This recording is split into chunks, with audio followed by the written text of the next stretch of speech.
Hi everyone, and welcome to Real Life Talks. I'm your host Yvonne Heath, author of the book Love Your Life to Death, and founder of the I Just Showed Up movement.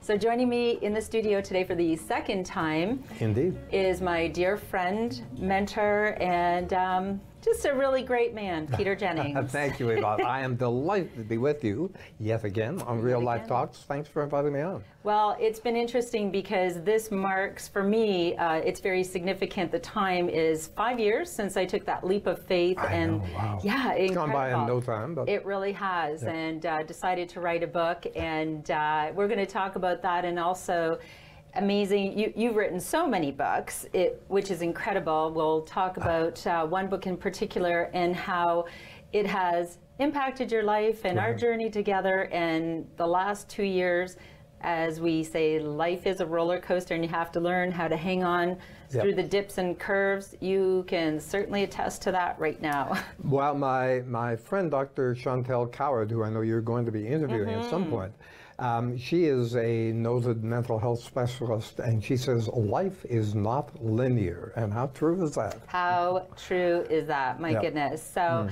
we'll go back to the beginning, which is, I just love our story, actually, because it just started out with just me being just so naive, and, right? Just this nurse, and suddenly there's a pop-up on Facebook. Oh my goodness, I'm going to write a book. And I was at my in-laws' place. There you were in the newspaper with your smiling face.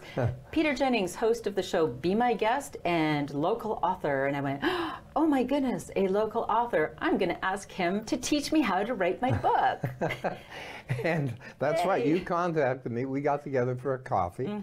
You brought something that you'd written, you wanted me to read it right then and there. I put it aside, which I think I know I do, but I said, let's just talk. Who are you? What are you? What is this passion you have for writing a book? And I told you a story at the time, and it didn't put you off, which is really important. It's a story that was told to me by my friend Doug Gibson, former head of Macfarlane and Stewart, Canadian publishers. And he tells the story of the author Margaret Lawrence being at a cocktail party. This man rushes up to her. Ms. Lawrence, I'm so glad you're here. I'm a brain surgeon, and when I stop working, I'm going to write a book. And apparently, without missing a beat, she said, isn't that interesting? When I stop writing, I'm going to become a brain surgeon. And he slunk away. Yes. We all think we can write because, we're brought up, we're trained to write, but getting published is totally different. That's what you and I have learned. 100%. But even the process of writing a book, I'm glad I actually didn't really realize how much work, and it's like your heart and your soul and the time. I may not have, so I'm glad that I went in very naively, because 18 months later, you mentored me along the way, and here we go. I've spoken about my book, Love Your Life to Death, and I interviewed people ages 11 to 101, and you read every story along the way, and you guided me, and I will be forever grateful for that. And it was, I don't think I could have done it without you, honestly. Well, thank you. Yes. Thank you, Yvonne. It was my pleasure. I do enjoy mentoring people, and I particularly enjoy mentoring you, and I enjoy seeing what's happened in that. I can't believe it's 5 years, but from that standing stop of being an RN, you're now a published author, you have a TV show, a radio show, you're a public speaker, you do TEDx talks. I mean, you've done it all, my dear. And I love to talk. To you. Well, it's more than that. You love to think. Yes. People can talk, but thinking is a whole different venue. But like you, I love to share people's stories, and you were hosting the show Be My Guest at the time, and you had phenomenal guests on there: Paula Todd, Moses Znaimer, and of course the absolutely incredible Lloyd Robertson, who was so gracious to read my manuscript and write a testimonial, and that just meant so much to me. And it does make you realize, like, always reach out. It's always a no if you don't ask. That's right. That's right. For sure. Yes. For sure. Yes. So you've gone on. I mean, you have done so much in your career, years and years in marketing. And tell us a little bit about it, Peter. You've just done so much. Yeah, my background, Yvonne, is corporate communications. My last job for many years, I ran a marketing communications agency, and we did everything from advertising to building websites, brochures, public relations, etc. etc. For some very big clients like McDonald's and Procter & Gamble and Harlequin Books, Royal Bank, down to little niche startups for whom we built brands. And but throughout that, and I was creative director as well as owner of the agency, throughout that my favorite part was always writing. I've always loved writing. So when I retired, I decided it's time to start writing for me rather than for the clients. And my first book, Shark Assault, An Amazing Story of Survival, was a real pleasure to write because it got my writing chops going. I had to take the reader to the scene of the crime where this lady was attacked twice by a bull shark. Yes, Nicole Moore. Nicole Moore, and be able to describe that. But I also learned what an amazing, inspirational person she is. Yes. And that was the other challenge, to try and capture that into a book, as well as deal with all the medical things. Yes. So it was a challenging process, but one I'm happy to have done. And then next came along, and I see you've got a copy of it here. Why Being Happy Matters. Why Being Happy Matters. I interviewed 37 people from around the world on the subject of happiness. And that was a real revelation. And yes, and it's funny because it just occurred to me that it was one of my great moments. You wrote the foreword for my book, Love Your Life to Death, and a wonderful moment for me. I wrote the foreword. I asked you if you would write the foreword for my book. Yeah, and you did a wonderful job. So we've each done forewords for each other. Yeah, so that's now I've upped the ante a bit. My newest book, which is called Pushing the Boundaries. I think I have that little. And which I've interviewed 30 people from around the world who kind of think outside the box. I was able to entice Jack Canfield, the co-author of the Chicken Soup for the Soul series, to write the foreword for that. So I've kind of upped the ante a bit. Incredible. Oh, what do you mean you've upped the ante? Me, Jack, we all hang out, we have lunch. Yes. Sure. But that's so incredible. And again, it's that whole ask and reach out and ask again, and I think that's extraordinary. It really is. Yeah. So going back to Nicole, she is someone who thinks she hasn't done, she's not incredible, she's not extraordinary. I'm sorry, Nicole, you're very wrong. You're inspirational. I love you, and her story is amazing. But you had started Why Being Happy Matters before, and then you took a break to write her story. Is that correct? I was introduced to her by somebody who had heard her speak, who convinced her that she needed to meet with me to talk about writing a book. We met, and she agreed to go ahead. So I put aside Why Being Happy Matters. That's about maybe halfway through, and put all my effort into Shark Assault. And then once that was done, I went back to this book. Right. Yeah. And the book Why Being Happy Matters is it's extraordinary. It really is. Well, because you shared 37 people, I mean, so many different perspectives and professionals, and just the stories of people who have gone through tremendous grief, trauma, loss, and found happiness in their lives again. Yeah, it's all over the map. I mean, there's some very well-known people and some people you've never heard of. There are people who I would suggest are kind of hardwired to be happy, and that's who and what they are. And then to your point, there are others who have suffered some major setbacks in life, and they managed to pull themselves up and become happy again. And funnily enough, I've gone through that recently. Well, and it's so unbelievable in the last 2 years, and since we met in 2014, and we were both going through our lives, and we had ups and downs, but nothing tremendously traumatic. And then you finished your book, and my book, of course, is about living well, grieving well, dying well, and I talk about the fact that we don't all die of old age, and we don't always get a warning. And you have now survived that in your own family, and I'm just reading something that you wrote, that it was ironic that the happiness expert, which you were coined by one of the experts from your book, Dr. Christine Carter from the University of California, calls me a happiness expert. She calls you a happiness expert, but you were less than happy after 2 catastrophic disasters in your life that created a long period of heavy despondency. Right. And reading those words are heavy because I remember reading your email, and it was December 27th or December 26th, 2016 that you sent the email. and talk about the email you sent. Yeah, I had 2 sons, and on Christmas Eve 2016, my younger son Jamie died in the middle of the night. His heart gave out. There was no warning at all. He went the way we all want to go, Yvonne, you know, in the middle of the night, but just not at age 34. Decades later would have been wonderful. The way to do it. And, you know, our kids are meant to come to our funerals, not the other way around. It was catastrophic. Jamie and I were very close. Both of my sons were my heroes. They're both extraordinary young men. And it was really tough dealing with that. And then in April, my wife of almost 30 years decided she no longer wanted to live with me, nor live in Muskoka, where we lived at that point, decamped to Toronto.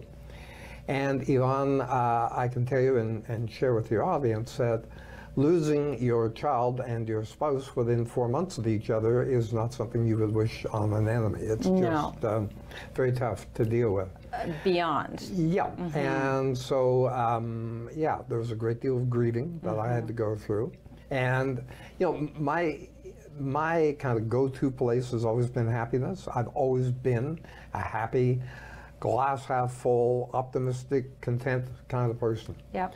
And I've dealt with, you know, death. I mean, my father passed away, and uncles, aunts, that kind of thing, but I've never dealt with anything so close as these 2 events that yeah, they did put me down into a very deep place. I considered suicide at one point, or more than one point. So it was pretty nasty. Yes.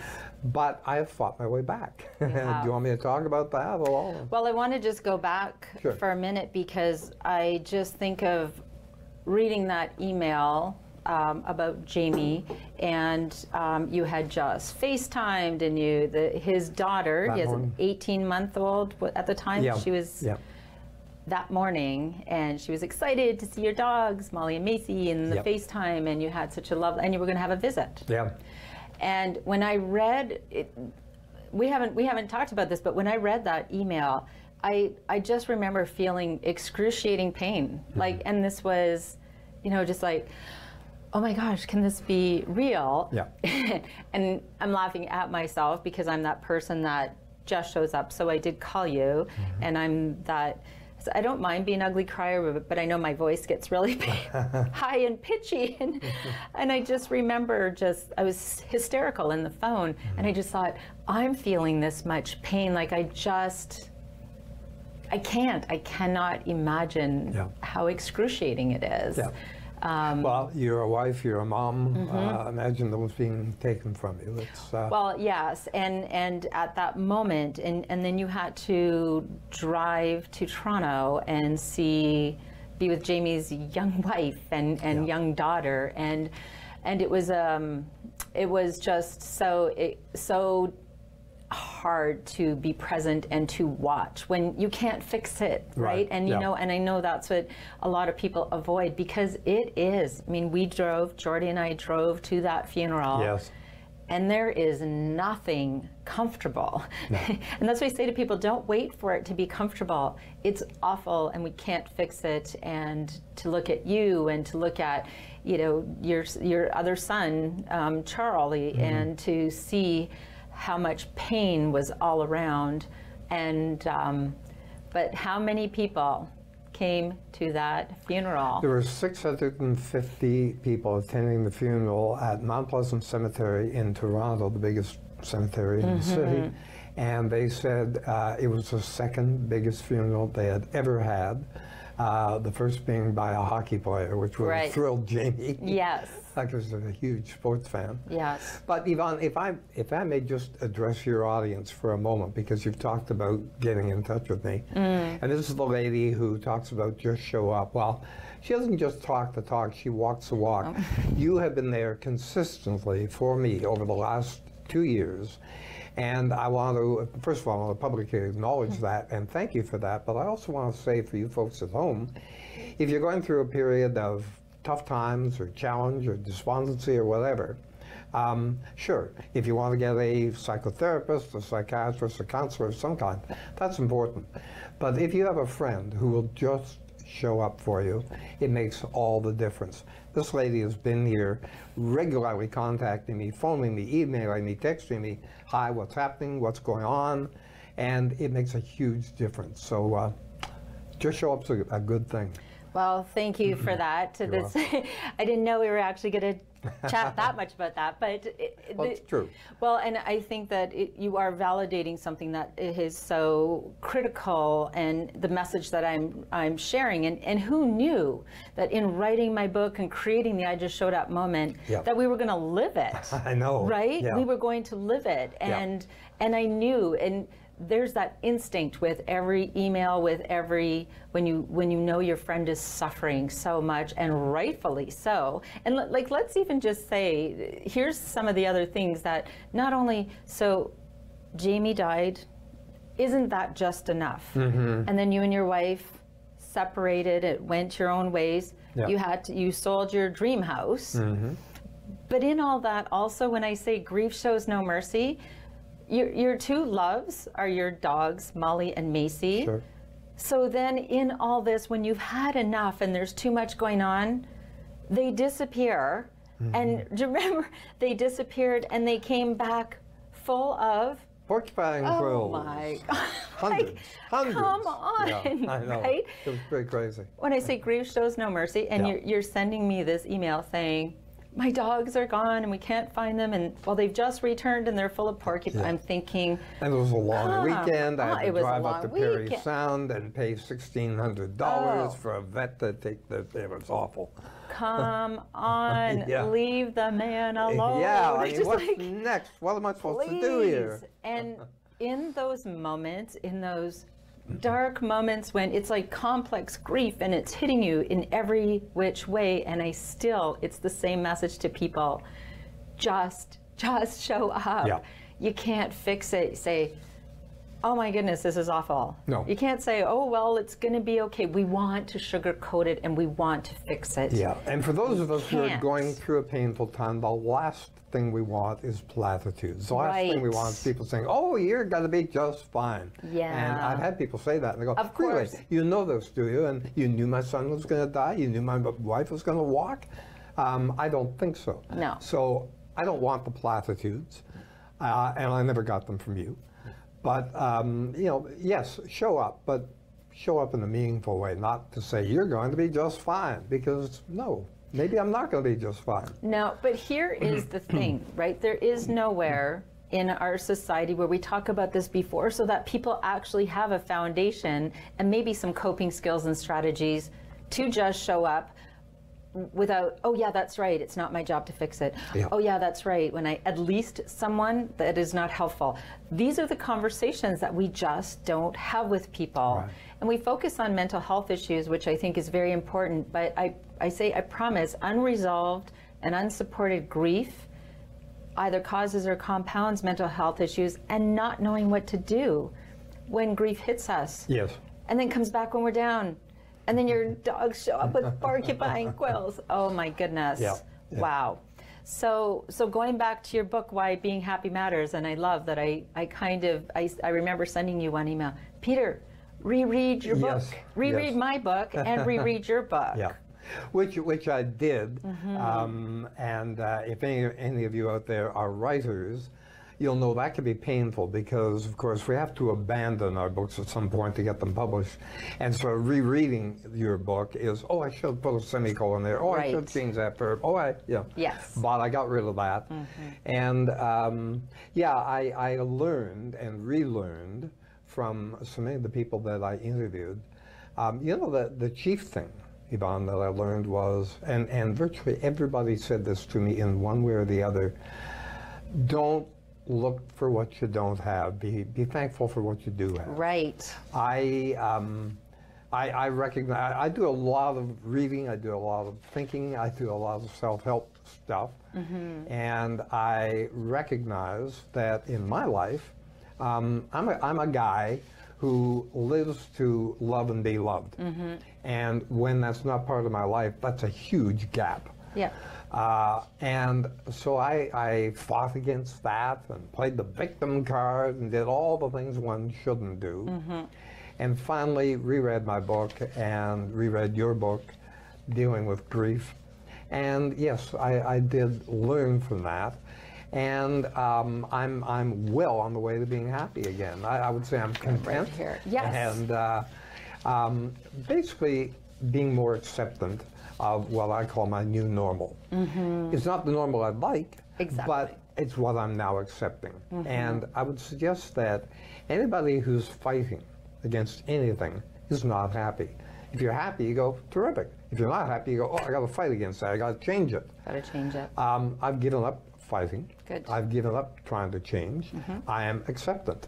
Not necessarily happy about it, but I'm acceptant of my life. And that will be it going forward. Well, and you're moving in directions that make you happy. I mean, you're singing and you're, right? You're performing in Midland with, who are you performing with? The Midlanders. Every Friday we're at the Legion. I donate my time. And, yeah, it's great fun. Yes, and those are the things that you wouldn't choose any of these events.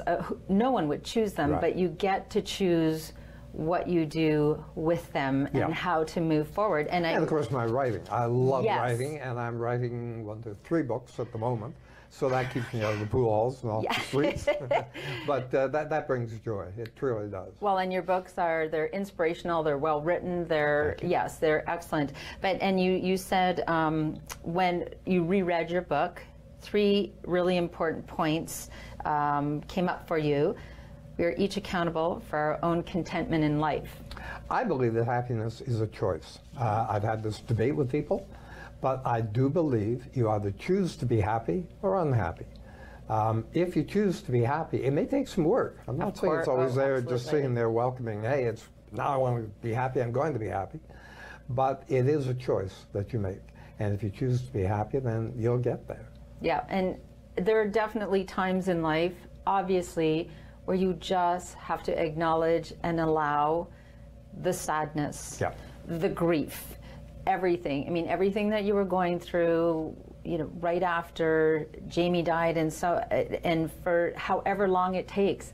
Yes, there is grief, but I think the other important point that people sometimes don't realize is it isn't grief or joy, right? You can have, it's not one or the other. No. It, again, is a roller coaster. You can still have grief and you build your new life around it, so you can have moments of joy and keep creating more and more moments of joy. Life is dimensional. It's not just one-dimensional, it's multi-dimensional. Yes, For sure. Yeah, and well, I'll remind you of a phone call that we had that, again, you may or may not remember, because we kind of feel as a society that you grieve for a certain amount of time and then you're kind of done. So I remember you calling me and saying, so, I've been kind of doing this grieving thing for a while here. Am I close when do I get time out? When am I done? I've put in my time. And I just remember saying, I wish it worked that way, right? It's about creating a new life around grief and the goal, and you keep striving for more and more happiness around it. I mean, Jamie dying and that will always be a part of your journey, and there'll be grief attacks. There'll be times where you're right back in that space. And I knew myself, I knew I had to bottom out before I could come up the other side. That's me. I know myself pretty well. Yes. And so that was your one point, and then the second was don't focus on what you don't have. Yeah, that's so important. Huge. All of us, I think. Your next door neighbor is going off on a fabulous vacation, or just bought a new car, or put a new wing on the back, or has a boat, or whatever. It's natural for all of us to look, oh gosh, maybe I'd like that. The grass is greener over there. And that's normal. There's nothing wrong with that. But to start coveting it, that's wrong. And so many people talk to me about that. And I guess to a certain extent, I was coveting what I used to have. Well, it ain't there. It's probably not going to be there. Right. Accept that, stop fighting against it, and move on. Yes. Accept the new normal. Yes. Get on with life.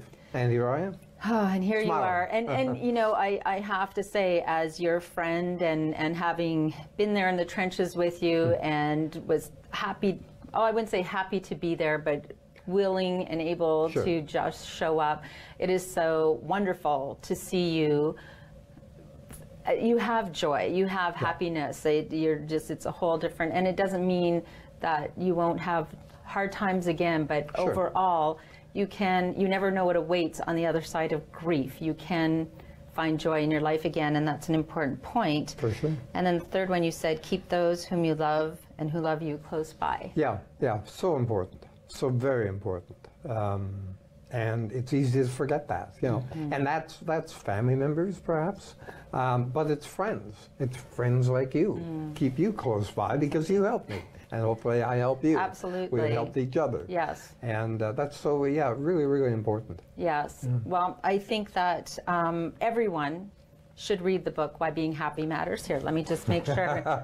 Read Why Being Happy Matters. Thank you, Yvonne. It is an extraordinary book, and we all need those reminders, right? And those stories, and your story. Thank you. I appreciate that you're willing to share your story. Well, you know, I don't find it easy to talk about myself. I know. But you I'm so asked proud me to of come on and do so, and I said, hey, if it helps the folks Peter. at home, then that's what I want to do. Yes. You and I both like to inspire people. Absolutely. Nicole Moore likes to inspire people. Yes. It's important. Yes, really important. and the people in the book have unapologetically shared their imperfect stories and their hard times, and if I may just sneak in a promo, because I'm hoping Pushing the Boundaries will be published soon. Oh, yes. 30 people from around the world who, and again, this is an inspirational book. It's a profile on people like Nick Wallenda, who walks across Niagara Falls in the title. But the whole point of the book is to encourage people to kind of get beyond themselves, find the confidence to break out and say, hey, I'm going to do something neat. I'm not going to walk across. I'm not going to walk across Niagara Falls in the tightrope, but I'm going to do something that I maybe typically wouldn't do. It's going to be great. I was risk averse. So. Yes. Well, Peter, thank you for everything you do. Your books are amazing. Check out Peter's website, peterjennings.me. Incredible. You have events, you have wonderful books. Thank you for your friendship, and thank you for sharing your story. Yvonne, thank you for having me on. It's been my pleasure. Thank you so much. And thank you for being you. Thank you.